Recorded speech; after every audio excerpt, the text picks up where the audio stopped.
एक ट्रॉली माती उचलली तर गुन्हा दाखल होतो, पण 7 फूट खोल खड्डा खोदूनही प्रशासन गप्प का आहे? भंडारा जिल्ह्यातील पवनी तालुक्यातील विरली खंदार गावात ग्रामपंचायतीच्या कारभारावर गंभीर प्रश्नचिन्ह उपस्थित झाले आहेत. नेमकं प्रकरण काय आहे पाहूया.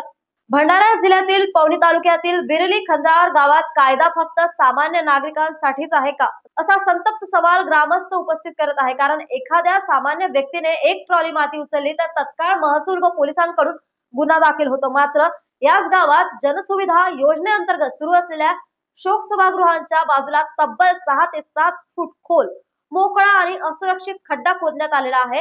हा खड्डा पाणी साठवण्यासाठी असल्याचे सांगितले जात असून गाव आधीपासूनच पाण्याचे टँकर उपलब्ध करून असताना नव्या खड्ड्याची गरज काय, हा प्रश्न अद्याप अनुत्तरित आहे.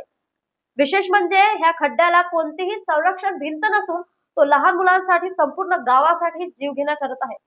खड्डा खोदताना मोठ्या प्रमाणावर मुरुम चोरी झाल्याची चर्चा गावात सुरू असून या प्रकरणात ग्रामपंचायत सरपंच आणि ग्रामसेवकांवर अद्यापही कोणतीही कारवाई झालेली नाही.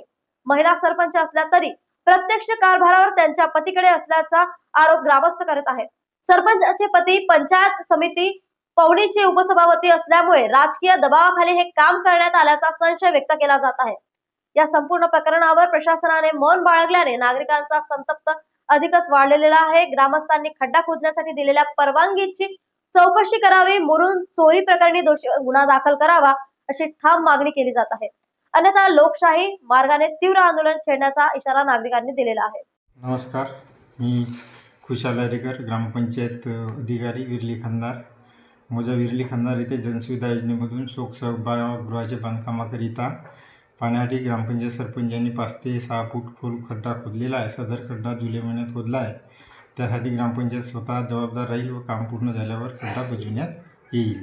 न्यूज एक्सप्रेस करता भंडारावरून आकाश नंदागवळी यांची बातमी.